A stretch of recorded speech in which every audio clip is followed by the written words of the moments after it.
I have written a lot about this man, and every time you meet him, you will feel a sense of inspiration. He doesn't need to do this. Every day in Bombay, from 7 a.m. in the morning in Mumbai till about 10:30 at night, he will have people lined up, life-saving surgeries. But he still does this, and does it for Team India. He's done it in Paris. He's doing it here in Glasgow. Possibly he will do it in Japan. Why is he doing it? That's his contribution to Indian sport. Go ask any athlete. I don't need to tell you. Go ask any athlete, you've had a life-threatening injury. Who do you trust? The blind answer is Dr. Dinshaw Pardiwala. I'm saying this. If there is one person who's the miracle man of Indian sport, it's this man. Welcome and thank you very much. Thank you, Gauriya. Seriously. And very kind and gracious words. I'm not so sure I deserve all of it. True. I've said this in our conclave. I'm saying it now. Why are you doing this? You don't need to do this because you're not making money.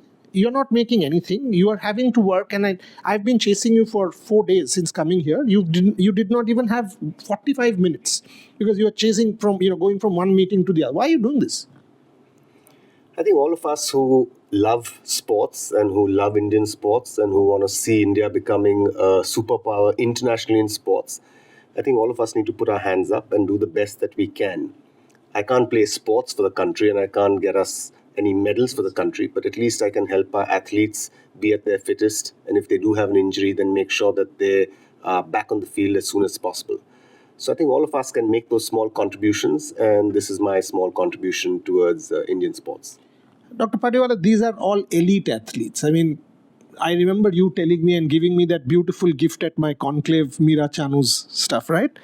And she's a gold medal contender here. I remember Mirabai Chanu calling me from Bangkok airport on her way back, literally crying. And I said, where are you going? Enormous pain, immense pain. And I'm going to Dinshaw Pardiwala. I said, great man, go.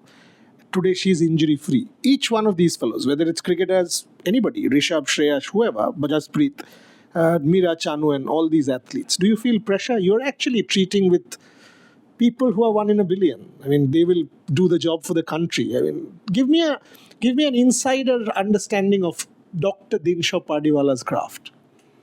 I don't think you feel pressure.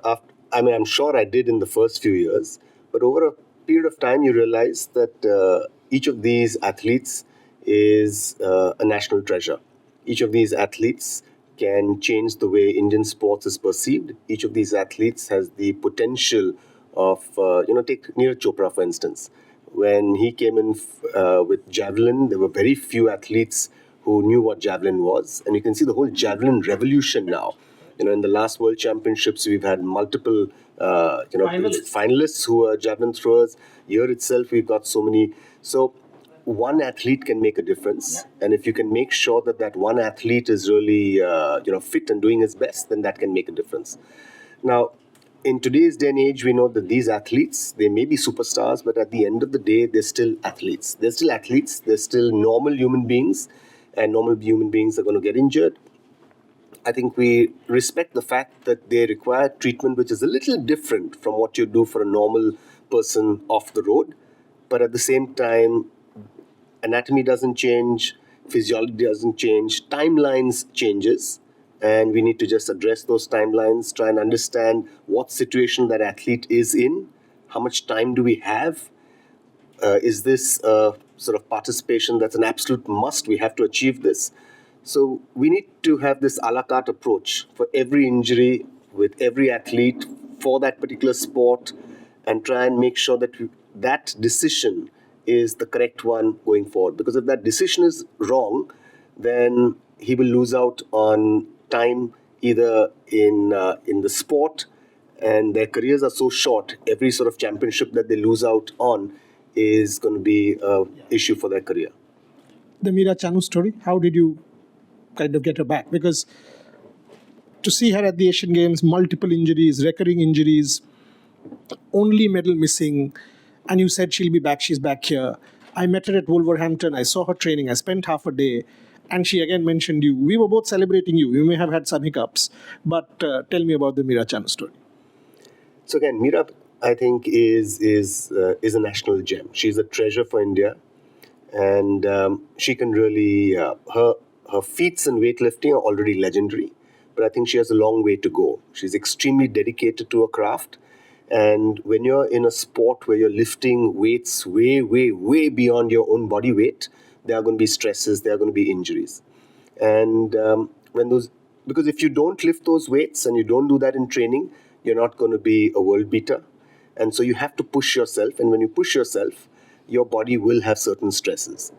Now, managing that well, having a physiotherapist who's really competent, who is doing that, Rohit is there with her all the time, monitoring her nutrition, monitoring her day-to-day sort of loads, and chalking out programs which are going to be successful, which will get her there, but not push her over that boundary. So I think that's important. Managing a good strength and conditioning program in conjunction with the coach to make sure that her goals are met, that's important. When you do land up with an injury, then trying to find out what that injury is, correcting it quickly. And fortunately, all of these injuries that she's had, we've been able to manage them and quickly get her back to training. So I think that's been encouraging. She missed the Asian Championship. She was saying she had a bit of pain, but I asked her, how are you now? She said, "Main completely theek hoon." Your assessment? Yeah, unfortunately, she did have an injury that would not have allowed her to get back. If we had tried to push for her to get into the Asian Championships, she may have actually done that, but she would have jeopardized her possibility of the Commonwealth Games and the Asian Games. And for her, the Asian Games is absolutely, very, very important for her. And I think that was the right decision. Don't take any risk and gamble. Keep the focus on the Commonwealth and the Asian Games. You're absolutely right, because that's the only medal missing from Mirabai Chanu's repertoire. And, with Vijay Sharma tells me 205 is what she will need. I mean, that means China, Thailand, all these Asian countries. North Korea. North Korea, absolutely. It'll be tough. This one will be relatively easy. I mean, I'm predicting 190 lift and gold, but Asian Games 205. Dr. Pardiwala, you've operated on so many sports people. Tell me the one case that when you go to sleep, you're like, you know what, I did this one and I'm happy with this one. I think there's so many cases that give you satisfaction. Each and every athlete, whether he's a superstar or not, the fact that he can get back to sports and can enjoy it and can win laurels for the country and himself, I think that itself is extremely, extremely encouraging. Recently, I went to the wedding of one of our badminton players. He's not playing badminton anymore, but he's really happy with the way things are. And so you feel happy for that. Here in the Commonwealth Games, you meet so many of the athletes that you've operated in the past or treated in the past, and they're thankful and they're happy, and so that gives you satisfaction. But there's some athletes for whom it's been a life-changing experience. Many athletes undergo their treatment, and often when they are doing well, which is the norm, they're not going to be contacting you on a regular basis. But there's some athletes for whom it's been a life-changing experience, who will call you up every few weeks, not to say that there's anything wrong with them, but just to ask how you are and how are things going and letting you know what's going on with their life. Those athletes you don't tend to forget. And Rishabh Pant is one of them. So Rishabh will call up no matter what, wherever he is, every few weeks. Not to say that his knee is fine, but just to ask how's everything and how's the team at the hospital and what's going on with you and what are his developments in his life. And so you become friends. And then I think that's also an opportunity that if you do have some small niggles here and there, he's going to report them if he does, which fortunately he hasn't had any. I knew it would be Rishabh Pant, but give me one from Olympic sport, because you've done so many. I mean, given that we are at the Commonwealth Games, I know you've done Vinesh. I know you've done so many athletes. Mira. But the one case that was genuinely challenging as far as Olympic sport is concerned, because see, all of us have self-doubt, right? Can I get this done? When I write, am I able to really bring out the empathy? I'm sure you've had as well. Can I get this athlete back on track in the stipulated time frame? Because ultimately it's a human body. So one such case that, I mean, you're the best, but one such case that challenged Dinshaw Pardiwala. I think the challenge for us when Neeraj Chopra underwent his elbow surgery, I think Neeraj has this conviction. Sometimes he's decided that I'm going to achieve this and nothing's going to come in the way. And he was very, very certain that Olympic participation, Olympic podium was something that was well within his reach. He'd been undergoing, he had a season and he had quite some time of trouble with that elbow, and he knew that something was going to be needed. But the problem was our time. We didn't have enough time because at that time, the Olympics was going to be in 2020, and I think that was a difficult situation that you're going to have to operate, because if you don't operate, he's not going to be able to throw. His elbow was locked. And then you're going to require a very, very quick rehab, faster than what you would have expected, to make sure that he can go in for qualification, because he hadn't even qualified. And we didn't have too much time. So I think it really went off well in that he could go to South Africa, get his qualification, his last qualification opportunity. And then luck was there that the Olympics got delayed to 2021. That allowed him to go from a level of good to excellence. And I think that one gold medal made so much of a difference to our sports in India. If we look at Olympic sports, that one gold medal is absolutely, it's changed everything. It's a moment that is part of history. And I think that moment in history happened because of a timely surgery, great rehab, and an exceptional sportsman. Last few questions. Yesterday, in fact, interestingly, you mentioned Neeraj. Trisha and I, yesterday was chilly, right? In Glasgow. I mean, after some days of heat, we were coming back, and she's a coffee person, Trisha. So we were coming back in the Uber, and we were passing, and she said, coffee. And I said, chalo, Marriott samne hai. Let's go there. And we got the Uber to just say, hame yahan drop kar dijiye. And we are getting off the Uber, and I'm telling her, Neeraj. So she says, ha. So we get off, and I say, Neeraj.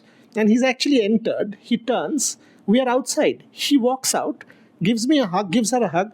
Sir, kaise hai, kaam kaise? The humility of the man is unbelievable. Then she tells him, you are Neeraj Chopra. Now, mil gaye to 2 sawal ka answer kar do. So he looks at me and says, every opportunity. and he looks at me and says, मैंने तो भाई साहब से कह दिया कि event के बाद बात करेंगे properly. She said, no, आप नीरज चोपड़ा हो. And she starts smiling. He says, chalo, 2 सवाल पूछ लीजिए. I mean, that is the humility of the man which makes Neeraj Chopra. Yeah. Do you agree with this kind of assessment? Absolutely. So, for every human being, as surgeons, we often say that if you want to be a good surgeon, you first be a good doctor. And if you want to be a good doctor, you first be a good human being. I think the same thing for athletes. If you look at all of our iconic athletes, whether it's Sachin Tendulkar, Rahul Dravid, Neeraj Chopra, all of them, in their core, are good human beings. And I think that's what's inspiring. As good human beings, they can then inspire and change thousands around them. So I think that I find extremely, extremely good. Dr. Pardiwala, one critical question. I'm a little worried about what we are seeing with doping.